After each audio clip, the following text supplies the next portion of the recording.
Well, hey folks, it's your old pal King Waspinator. Welcome back to Total Party Skills. I wanted to talk a little bit today about PAX LUPORUM, Werewolves of the Republic.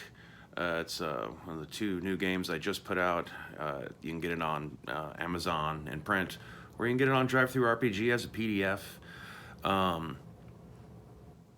It is, a derivative attempt to create an OSR version of a White Wolf game that never was. Where basically, it's set during 3rd century BC Rome, when Rome was at the height of the Republic, still a couple centuries before it became an empire. Basically, around the time they solidified their control over the Italian peninsula, but hadn't actually started the Punic Wars, and so they hadn't yet started to spread into Greece and Spain or any of that kind of stuff. Before Hannibal and Carthage and everything. When they're at their peak, before they became, someone that people feared and hated across the Mediterranean from that point forward, when they were still somewhat respected and admirable. It's about a century after Alexander the Great. And the point is that, the player characters are one of 3 different supernatural races that are kind of, behind the scenes of Rome. Primarily werewolves, obviously by the title, because the core Roman tribe are all werewolves. The werewolves in this game are not at all like they are in Werewolf the Apocalypse. There's no, shape-shifting at will. They don't get a monster half human, half wolf form or any of that kind of stuff. 99% of the time, they're basically just like any other human being, with the ability to heal a bit faster than normal. By a good degree, but, not any kind of instantaneous, the bullet spits out like it's an underworld or that kind of stuff. Trying to go more towards, the older legends of werewolves here, and not have it quite be so cartoonish in that regard. The thing is that they are actually really wolves. They are all members of a lineage of wolves that were, cursed by some forest god long ago to have to walk as men. And so, they'll be born as a wolf pup. But by the time they get to about 1 year old, they'll start to shift over and start to look like a human child of roughly the same age, and just age like a human being from that point out. And on the full moon, while underneath the full moon on that one night of the month, they get to actually kind of revert back to their original wolf form. The one night of the month they get to be themselves, kind of a thing, and then the rest of the time they're humans with all human traits and advantages and all that kind of stuff. But deep down inside, they know that this isn't what they're supposed to be. The idea is basically all kind of born off of just kind of riffing on the whole story of Romulus and Remus being raised by a she-wolf, kind of flipping that around.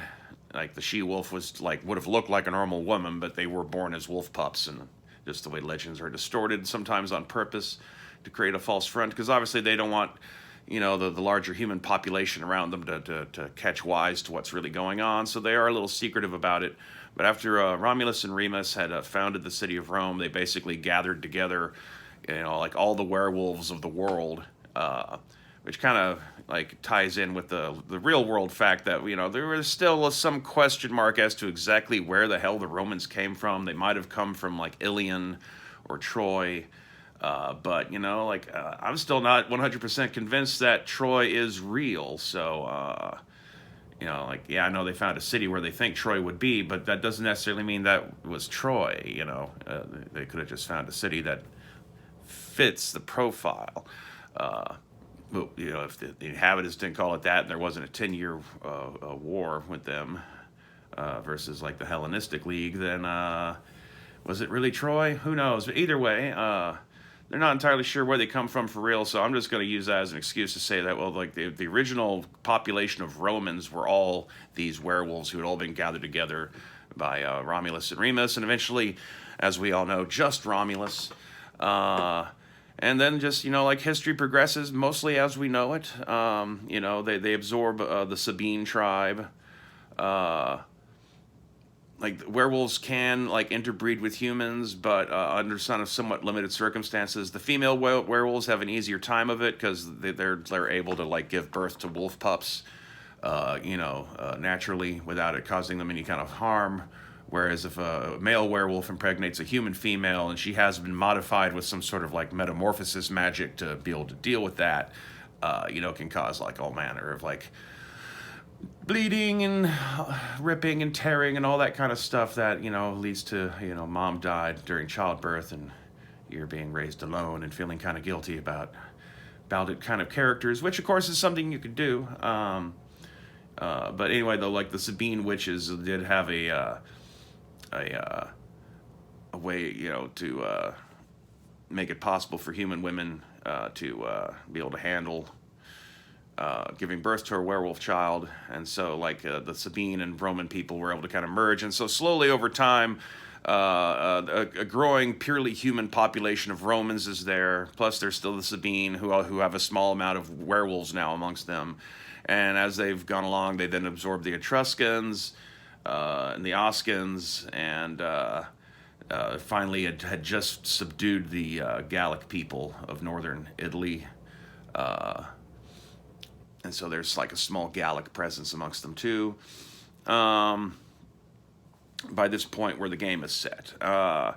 Adventuring and storytelling for this can like take all sorts of different approaches. I mean, because the werewolves are Romans, that you very much can have them be like characters involved in the Senate and politics and military of Rome, and do like some kind of weird historical recreation kind of adventuring campaigning.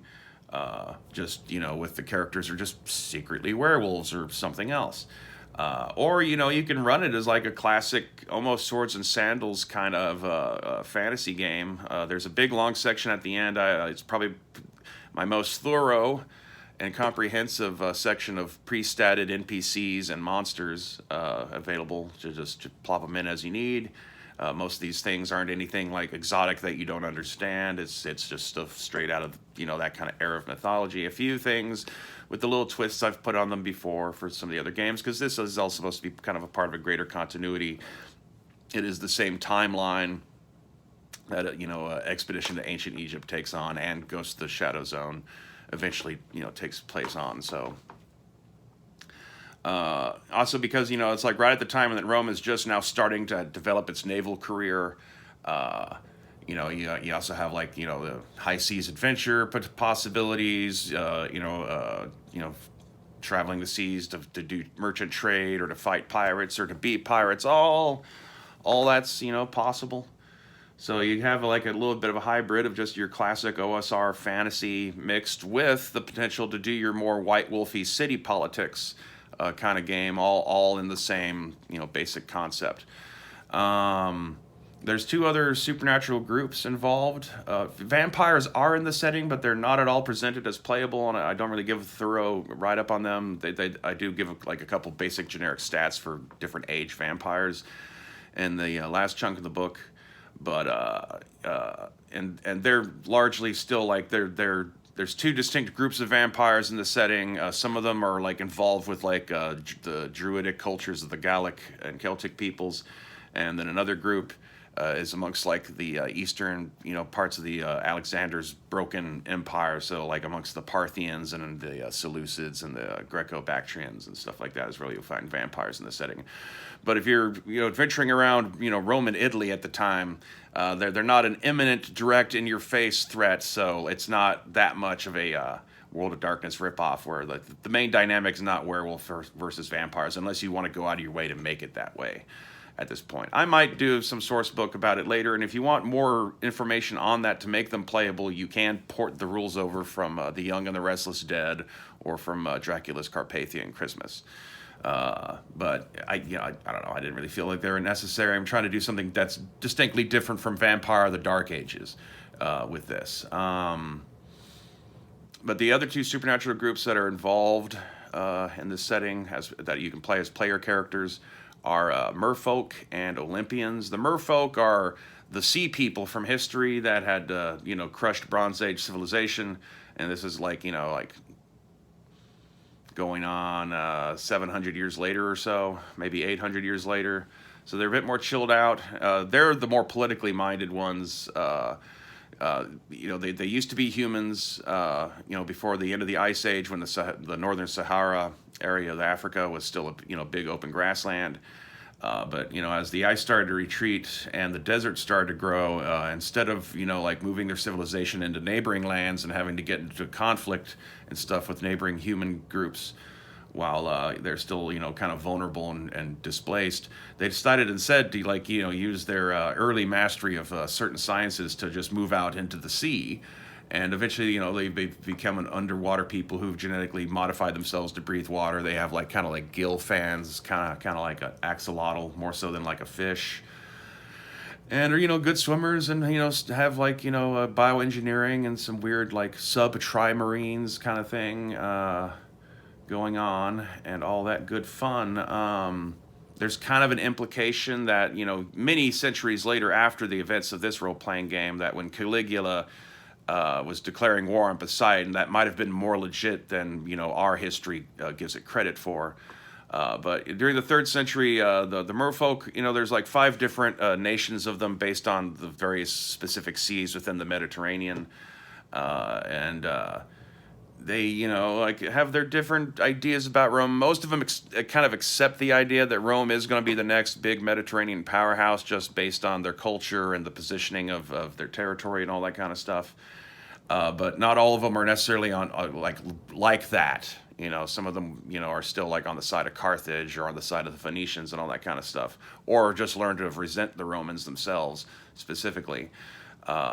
Whereas a couple of the nations are actively supporting and trying to help Rome develop a better nautical power and want them to come and, you know, drive the Carthaginians out of Spain and stuff like that. And so, you know, they've been reverse engineering, you know, volunteers and the occasional prisoner to make them able to, you know, go around on land again and look more like a normal person. They're still hairless and their skin's kind of oddly modeled. But, you know, with a little makeup and the right clothing and a wig, and as long as, you know, what's left of their little gill fronds is hidden well enough, you know, they can mostly pass for being a person. You know, it depends on what they're trying to do within human society. A lot of them obviously have like nautical themed classes and stuff that they have available for them. But, you know, they're basically here to spy and help and or hinder the great Roman project. The third group are the Olympians. These are actually kind of a race of like alien humans, originally from Mars. If you are familiar with the Ancient Egypt Conquers Mars source book, this is basically kind of what happens to those Olympians after Mars is finally like made dead. The last few of them come down to like live amongst their old allies in Greece, except, you know, Greece is kind of fading post Alexander's time.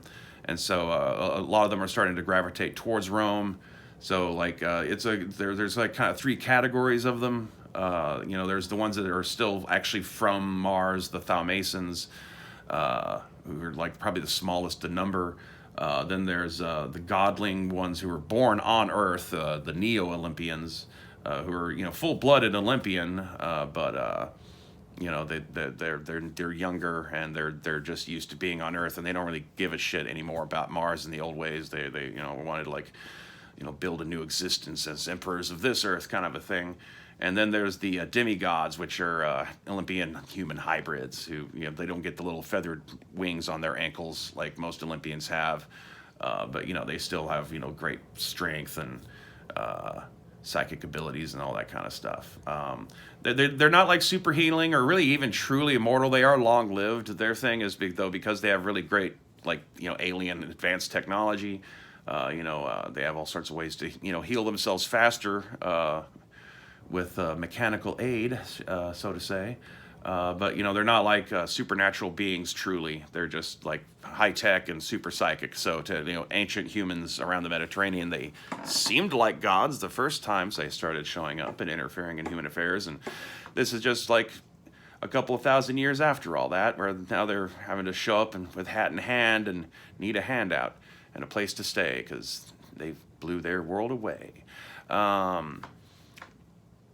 You know, so like their thing is they have like, you know, kind of their own personal cults of personality often around them. They're kind of a mixture of, you know, like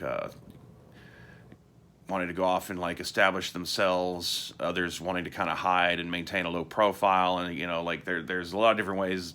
Each of the Olympians is kind of their own individual thing. Also, as a fun gag, you can easily actually like name them after some of the lesser Greek or lesser Roman gods, and just kind of imply that like this is that god, and that's, you know, where that god's legend comes from, and all that kind of stuff. And also, you know, like there's enough rules presented that you could, you know, just make a normal human character, or you could even make a ghost as a playable character if you want. It doesn't go into quite as much detail about the afterlife as you get in Ghost of the Shadow Zone, because, you know, those are supposed to be kind of like two different games. But, you know, at some point, I already have a couple source books in mind for the setting. I want to definitely like explore more about the whole like what's underneath the wine dark sea, for at the very least, to maybe get into what's going on with these blood druid vampires in pre-France. So anyway, that's what's going on with PAX LUPORUM. Like I know some people like, you know, like really don't like, you know, the White Wolfy kind of stuff, and so the idea of like, oh, werewolf game, it's like, I get it, but like these are kind of more tragic werewolves. They're not schlocky and overpowered werewolves. You would barely even really notice they're werewolves, beyond the fact that, like I said, they heal a lot faster than a human character does. You know, but otherwise it's just doing Roman style stuff in a Roman style era with Roman style characters. So if that's not your thing, you know, like, feel free to check out any number of my other Total Party titles. Try to, you know, covered a broad range of different subgenres and subject matters. So I'm sure there's something out there that you'll like. And until next time, stay waspinated.